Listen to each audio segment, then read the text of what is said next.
नमस्कार, आदाब, स्वागत है आप सभी का। आप देख रहे हैं NTS न्यूज चैनल। वक्त हो चुका है दिन भर की ताज़ा और बड़ी खबरों की रुख करने का, तो शुरुआत करते हैं सुर्खियों के साथ।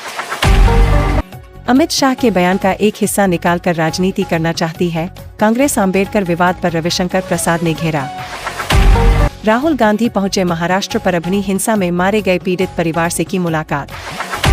कांग्रेस ने किसानों और महंगाई के मुद्दे पर भाजपा को घेरा, कहा अपने वादे पूरे करे सरकार। जीतन राम मांझी ने बढ़ाई नीतीश कुमार की टेंशन फ्री बिजली का किया ऐलान। RSS चीफ मोहन भागवत के बयान पर योग गुरु रामदेव बोले, पापियों को पाप का फल मिलना चाहिए। उछलकर स्थिर हुआ सोना चांदी 99 रुपए 1000 kg, जाने 22 से 24 कैरेट गोल्ड का भाव। जी हां दोस्तों, एक एक करके सभी खबरों की जानकारी विस्तार से देंगे, मगर उससे पहले आपसे छोटी सी रिक्वेस्ट करेंगे दोस्तों, अगर आपको भी लगता है देश में होने वाले तमाम चुनाव EVM से ना होकर के बैलेट पेपर पर होना चाहिए, अगर आप भी हमारी बात का समर्थन करते हैं तो आप इस वीडियो को लाइक करके चैनल को सब्सक्राइब करें और वीडियो को ज्यादा से ज्यादा शेयर कीजिए। और आप किस राज्य शहर से न्यूज को देख रहे कमेंट में जरूर बताएं। देश की सियासत में संविधान निर्माता बाबा साहब डॉक्टर भीमराव आम्बेडकर को लेकर हंगामा बरपा हुआ है। कांग्रेस और अन्य विपक्षी पार्टियां डॉक्टर आम्बेडकर को लेकर संसद में गृह मंत्री अमित शाह के बयान को लेकर भारतीय जनता पार्टी BJP के खिलाफ मोर्चा खोले हुए हैं। विपक्ष गृह मंत्री पर डॉक्टर आम्बेडकर के अपमान का आरोप लगाते हुए उनसे माफी मांगने, इस्तीफा देने की मांग कर रहा है। वहीं BJP भी कांग्रेस पर हमलावर है। पूर्व केंद्रीय मंत्री रविशंकर प्रसाद ने कांग्रेस पर ड्रामा करने का आरोप लगाया है। रविशंकर प्रसाद ने सोमवार को प्रेस कॉन्फ्रेंस कर ग्रैंड ओल्ड पार्टी पर हमला बोला और कहा कि आज कांग्रेस देश भर में नाटक कर रही है। उन्होंने कहा कि जिस कांग्रेस पार्टी ने आम्बेडकर को 1952 और 1954 में चुनाव हरवाया, कानून मंत्री के पद से इस्तीफा दिलवाया, भारत रत्न नहीं दिया, उसे आज आम्बेडकर के प्रति बहुत प्यार उमड़ रहा है। रविशंकर प्रसाद ने कांग्रेस पर हमला बोलते हुए कहा कि उसे अब हिपोक्रेसी बंद कर देनी चाहिए। कांग्रेस को आम्बेडकर को लेकर सार्वजनिक माफी मांगनी चाहिए। उन्होंने कहा कि डॉक्टर आम्बेडकर को इस्तीफा देने के बाद बोलने तक नहीं दिया गया और बाद में उन्हें प्रेस रिलीज जारी करना पड़ा था। रविशंकर प्रसाद ने कहा कि प्रेस रिलीज में आम्बेडकर ने कहा था कि मैं सबसे योग्यतम था फाइनेंस और उद्योग में, लॉ में, लेकिन उसमें काम नहीं करने दिया गया। हिंदू कोड बिल नहीं लाने दिया गया। उन्होंने कहा कि आम्बेडकर ने कहा था कि SC और ST को प्रोटेक्शन नहीं दिया गया, सिर्फ मुस्लिम को प्रोटेक्शन देने का काम किया गया। कांग्रेस पार्टी बताए कि आम्बेडकर के पत्र को पब्लिक डोमेन में क्यों नहीं आने दिया गया।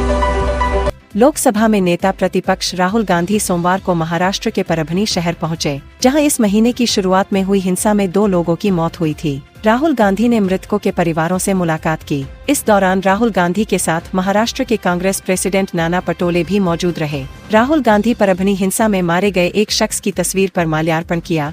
बता दें कि 10 दिसंबर की शाम को मराठवाड़ा क्षेत्र में स्थित शहर के रेलवे स्टेशन के बाहर बाबा साहेब आम्बेडकर की प्रतिमा के पास संविधान की कांच से बनी प्रतिकृति को क्षतिग्रस्त कर दिया गया था, जिसके बाद परभनी में हिंसा हुई थी। राहुल गांधी के इस दौरे की जानकारी देते हुए कांग्रेस नेता विजय वडेट्टीवार ने रविवार को बताया था कि राहुल गांधी अम्बेडकरवादी सोमनाथ सूर्यवंशी के परिवारों से मिलेंगे, जिनकी पुलिस हिरासत में मौत हो गई थी। इसके अलावा राहुल गांधी विजय वाकोड़े, जिनकी विरोध प्रदर्शन में भाग लेने के दौरान मौत हो गई थी, उनसे भी मुलाकात करेंगे। भारतीय जनता पार्टी भाजपा ने त्रिपुरा में अपने मंडल स्तर के ढांचे में बड़ा बदलाव किया।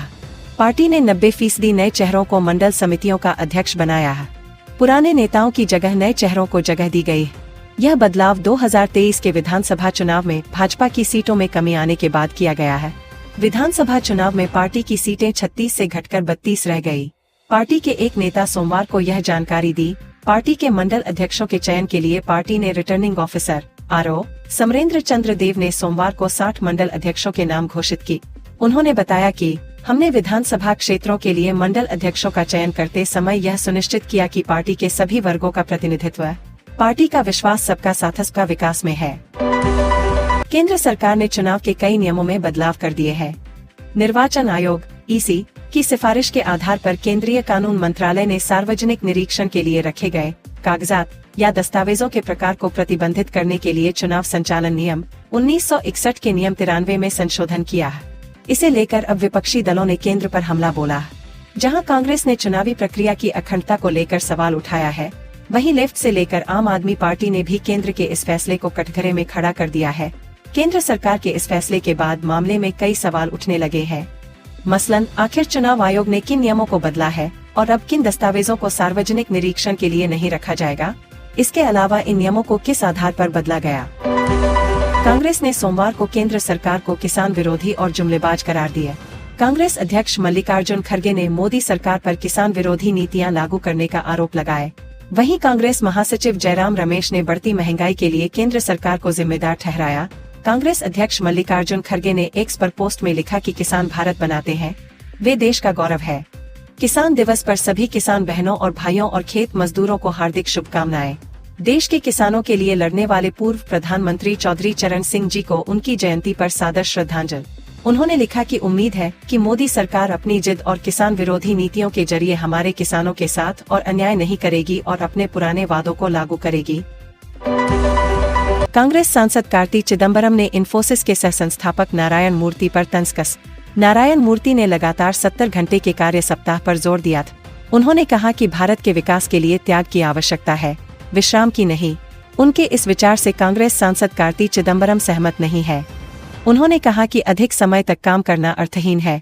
सोशल मीडिया प्लेटफॉर्म एक्स पर नारायण मूर्ति के विचार पर असहमति जताते हुए कांग्रेस सांसद कार्ति चिदंबरम ने कहा, अधिक समय तक काम करना अर्थहीन है, हमारा ध्यान कार्यक्षमता पर होना चाहिए। उन्होंने आगे कहा, दैनिक जीवन एक संघर्ष है, यह अकुशल और घटिया बुनियादी ढांचे से जूझ रहा है। अच्छी सामाजिक व्यवस्था और सद्भाव के लिए कार्य जीवन को संतुलित रखना महत्वपूर्ण है। गाजा पट्टी पर शनिवार रात से लेकर रविवार सुबह तक हुए इस्राएली हमलों में से 20 फलस्तीनी मारे गए, जिनमें 5 बच्चे शामिल हैं। इसराइल ने स्कूल पर हुए कि इसराइल के हमले में 3 बच्चों समेत 8 लोग मारे गए। उधर इस्राएली सेना ने दावा किया है कि उसने हमास के ठिकानों पर सटीक हमले किए हैं, क्योंकि स्कूल में हमास के लड़ाके छुपे हुए थे। लोकसभा में विपक्ष के नेता और कांग्रेस सांसद राहुल गांधी ने सोमवार को सोमनाथ सूर्यवंशी के परिवार से मुलाकात।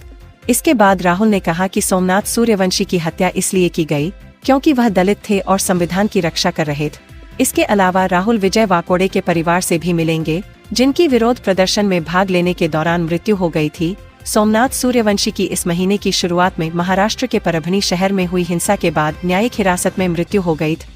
10 दिसंबर की शाम को मराठवाड़ा क्षेत्र में स्थित शहर के रेलवे स्टेशन के बाहर डॉ. बाबा साहेब अम्बेडकर की प्रतिमा के पास संविधान की कांच से बनी प्रतिकृति को क्षतिग्रस्त किए जाने के बाद परभणी में हिंसा भड़क गई थी। परभणी के शंकर नगर निवासी सूर्यवंशी हिंसा के सिलसिले में गिरफ्तार किए गए 50 से अधिक लोगों में शामिल थे। योग गुरु बाबा रामदेव ने राष्ट्रीय स्वयंसेवक संघ के सरसंघचालक मोहन भागवत के मस्जिदों और मंदिरों को लेकर दिए गए बयान पर प्रतिक्रिया दी है।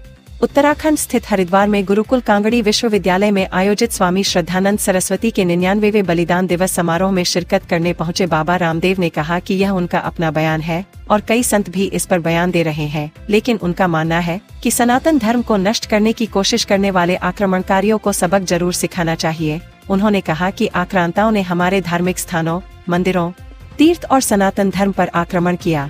ऐसे में न्यायालय उन्हें दंडित तो करेगा ही, लेकिन हमें भी बड़े तीर्थ स्थानों पर फैसले लेने होंगे। उन्होंने यहाँ तक कह दिया कि पापियों को पाप का फल मिलना चाहिए। केंद्रीय मंत्री जीतन राम मांझी की पार्टी हिंदुस्तानी आवाम मोर्चा ने बिहार के मुख्यमंत्री नीतीश कुमार की टेंशन बढ़ा दी है। सोमवार 23 दिसंबर को दिल्ली में पार्टी की कार्यकारिणी की बैठक में 9 प्रस्ताव पारित किए गए। एक तरफ 2025 में बिहार विधानसभा का चुनाव है और दूसरी ओर प्रस्ताव में कई ऐसी बातें कही गई हैं जिससे नीतीश कुमार की टेंशन बढ़ सकती है।